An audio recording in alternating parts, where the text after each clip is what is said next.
Well, good morning, good afternoon, or good evening, YouTube. It depends on what time you're clicking on my video. First, I want to say welcome to those of you who are new to my channel.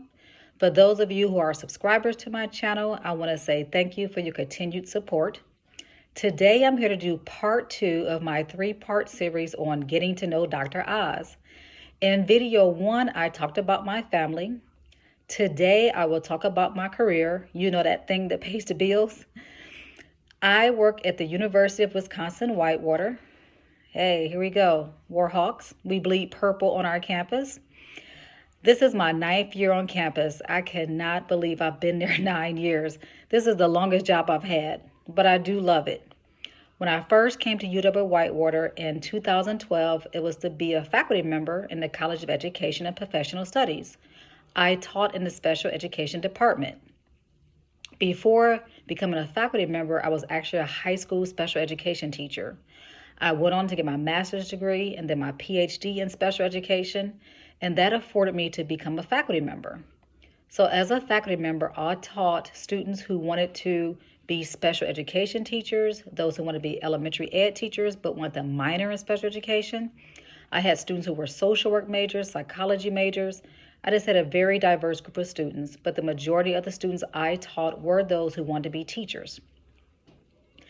So for the past year and a half, I've actually had a different job. I am currently the Assistant Vice Chancellor for Student Diversity, Engagement, and Success. I know, a very long title.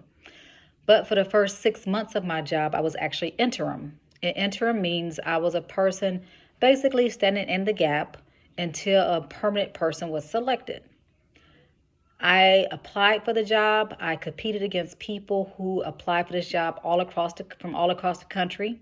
We actually had people on my campus who actually applied for the job as well, and I was selected and very excited for that. I've been officially in the permanent role for about a year.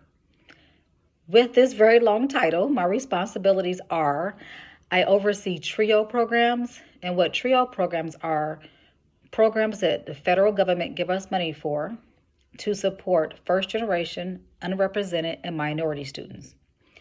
The first TRIO program I'm going to talk about is our Student Support Service Program. This program is housed at our 2-year campus, which is called UW-Rock. And again, this program serves students. They really help them to be connected to campus. They give them extra advising. A lot of the staff in this program teach classes for these students. So again, it's really focused on first generation, underrepresented, or minority students. The other program I oversee as a TRIO program is McNair Scholars. This program is for students who are juniors and seniors at the university who know they want to move on to get a PhD. So it's really focused on preparing our students for graduate programs that are competitive. That means programs that will pay for them to come and get their master's and their PhDs. We bring in about 30 students in this program every summer. We bring about 30 students in the program. Really, really cool program. And then the last TRIO program I actually oversee is Upward Bound. So Upward Bound is a program for high school students. And so the same demographic, students who are first generation, students who are low income, or minority students. Our focus with this program is to get these high school students interested in going to college. Not necessarily UW-Whitewater, but any college. But we always hope to come to UW-Whitewater, of course. I also oversee something called HIPS, High Impact Practices. And these programs are honors programs, so students who want to get honors credits while they're getting their degree at the university. They also can get these credits by doing different projects, so specialized projects or taking honors courses. I also see undergraduate research, and this program is just amazing to me to see the type of research that our undergraduate students are doing. Really cool program. But again, these programs prepare our students for life after their undergrad degree. Some of these students go on to get their master's degrees and again, PhDs. And we also house something called community-based learning. And this is a program that work with faculty and staff to infuse community type focus projects into their courses. So this allows our students to be out in the community. It really sets our university in a position to be involved in our community. I used to oversee our global experiences. This is a program that our students go out go abroad to different countries. Our faculty teach courses, and then they take students abroad to really have a culminating experience of their courses. Also, part of our global experiences is the ability for students to attend historically Black universities, our HBCUs. I don't oversee that program anymore. We had a restructure, and so actually my supervisor oversees that program now, but they are still housed in my building, so I call them my global guys. I also oversee identity-based programs. So these are programs that are focused on students who are African American, Southeast Asian, Native American, and Latinx.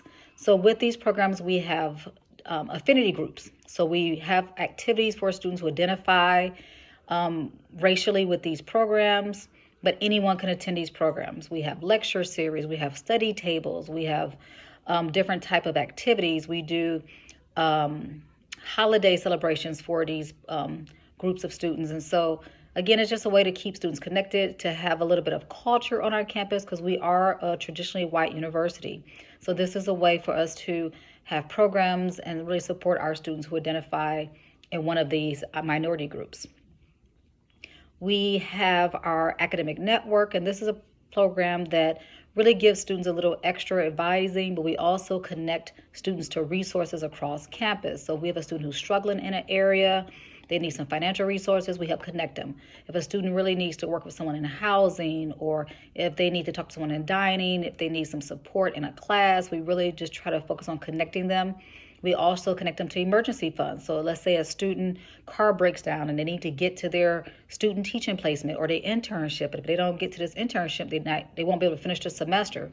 We help connect them to resources on campus that help them get their car fixed and things of that nature.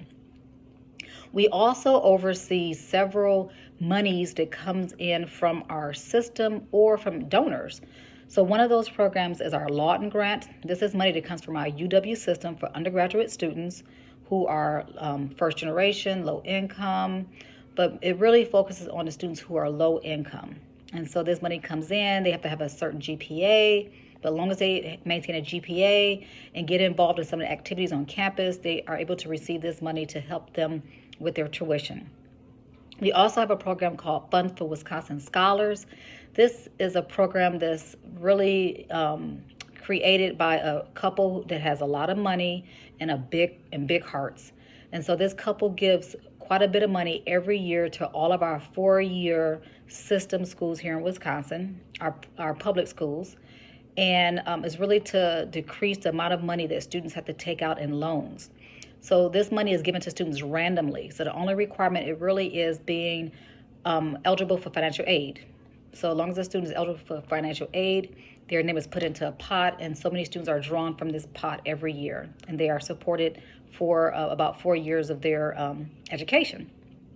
And the last program we have that really helps students financially is our AOP, Advanced Opportunity Program, and this is for students who are on our campus who want to get a master's degree. And so we also help some students with their beyond master degrees as well, but the money is really for students who are first generation, low income. And of course, students who are minority students are privy to this money as well. So this video is basically to talk about my job and what I do. The reason why I'm doing these videos is because a couple of my viewers said, hey, Elzella, tell us something about you, who you are personally. Tell us about your job, tell us about your family. And so that's what I'm doing. My next video will be about my likes, my dislikes, my hobbies, and any questions you have. So if there are any questions you want to know about, any questions you have about me, please type those in the comments section, and I will address those questions in the last video, okay? So until next time, please take care of yourself, stay well, stay safe. Bye-bye.